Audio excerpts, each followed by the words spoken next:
Drum वाला राज, एक सच्चाई या खौफनाक साजिश। नमस्कार दोस्तों, आप देख रहे हैं हमारा चैनल और आज की कहानी एक ऐसे ड्रम की है जो सिर्फ प्लास्टिक का नहीं था। वो एक राज था, एक चीख थी और शायद एक अधूरी आत्मा का इंतजार भी। तो लाइट बंद कर लीजिए, हेडफोन लगा लीजिए, क्योंकि शुरू हो रहा है ड्रम वाला राज। नया घर, पुराना साया। गुड़गांव की एक शांत गली। दिन में यहां बच्चों की आवाजें गूंजती थीं, सब्जी वाले की पुकार सुनाई देती थी। लेकिन रात होते ही ये इलाका अजीब तरह से खामोश हो जाता था। इसी गली के आखिर में एक 2 मंजिला पुराना मकान था। पेंट उखड़ा हुआ, बालकनी की रेलिंग जंग लगी, खिड़कियां हमेशा आधी बंद। यहीं रहने आया था अभिषेक। आईटी कंपनी में काम करता था, नाइट शिफ्ट, कम बोलने वाला और सबसे बड़ी बात, सस्ता किराया देखकर खुश हो जाने वाला। मकान मालिक मध्यम उम्र का आदमी, चेहरे पर अजीब सी कठोरता। नाम था वर्मा। चाबी देते समय उसने बस एक बात कही, स्टोर रूम मत खोलना, वहां पुराना सामान है। अभिषेक ने हंसकर कहा, कोई बात नहीं अंकल, मुझे क्या करना है स्टोर से। उसे क्या पता था, वही स्टोर रूम उसकी जिंदगी का सबसे बड़ा डर बनने वाला था। पहली रात, हल्की आहट। पहली रात सब सामान्य था। अभिषेक ने खाना खाया, लैपटॉप खोला, थोड़ी देर वेब सीरीज देखी और सो गया। करीब 2:13 AM अचानक ठक ठक उसकी आंख खुली। कुछ सेकंड सन्नाटा, फिर ठक ठक ठक, जैसे लकड़ी पर कोई हल्के से दस्तक दे रहा हो। आवाज स्टोर रूम की दिशा से आई थी। अभिषेक उठा, दरवाजे तक गया, कान लगाकर सुना। कुछ नहीं। उसने खुद को समझाया, पुराना घर है, लकड़ी सिकुड़ती फूलती रहती है। वो वापस सो गया। लेकिन उस रात उसके सपने में एक नीला ड्रम बार बार दिखाई दिया। बदबू।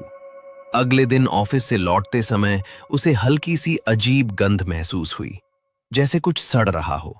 पहले उसने सोचा कूड़ा होगा, लेकिन जब वो स्टोर रूम के पास पहुंचा, गंध बहुत तेज हो गई। दरवाजे के नीचे से काला सा तरल बह रहा था।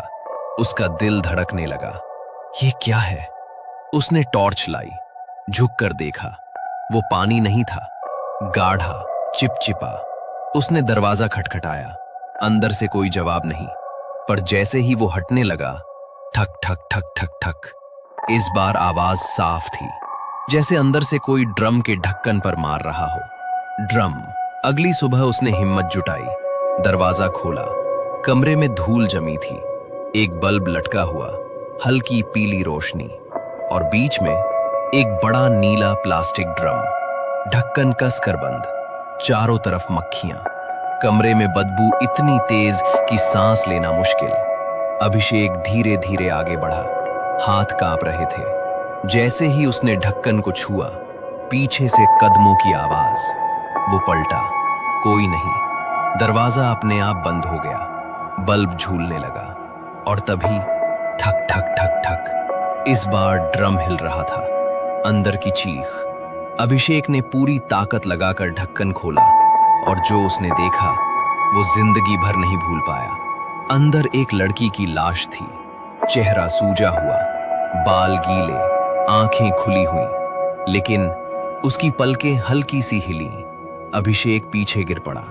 अचानक ड्रम का ढक्कन खुद ब खुद बंद हो गया। कमरे की लाइट बुझ गई और अंधेरे में एक धीमी फुसफुसाहट, मुझे बाहर निकालो। पुलिस की जांच। अभिषेक बेहोश हो गया। सुबह पड़ोसी आए, बदबू फैल चुकी थी। पुलिस बुलाई गई, ड्रम खोला गया। अंदर सच में एक लड़की की लाश थी। पहचान हुई, वो वर्मा की पत्नी थी, जो 6 महीने पहले गायब हुई थी।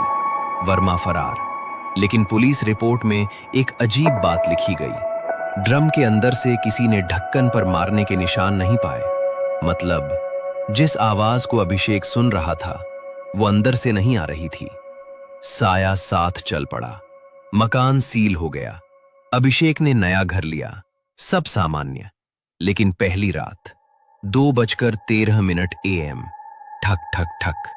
उसने सोचा भ्रम है, लेकिन स्टोर रूम में जाकर देखा एक खाली ड्रम रखा था, जबकि उसने कभी ड्रम खरीदा ही नहीं था। सच्चाई या साजिश? अभिषेक ने जांच शुरू की। पता चला वर्मा की पत्नी की मौत 3 दिन पहले हुई थी, लेकिन जिस रात उसने पहली बार आवाज सुनी थी वो उससे 1 हफ्ता पहले था। मतलब आवाज किसकी थी और क्यों हर घर में 2:13 पर दस्तक होती है? आखिरी सामना। एक रात उसने तय किया, सच जानकर रहेगा। 2:13। वो स्टोर रूम में पहले से छिपा बैठा था।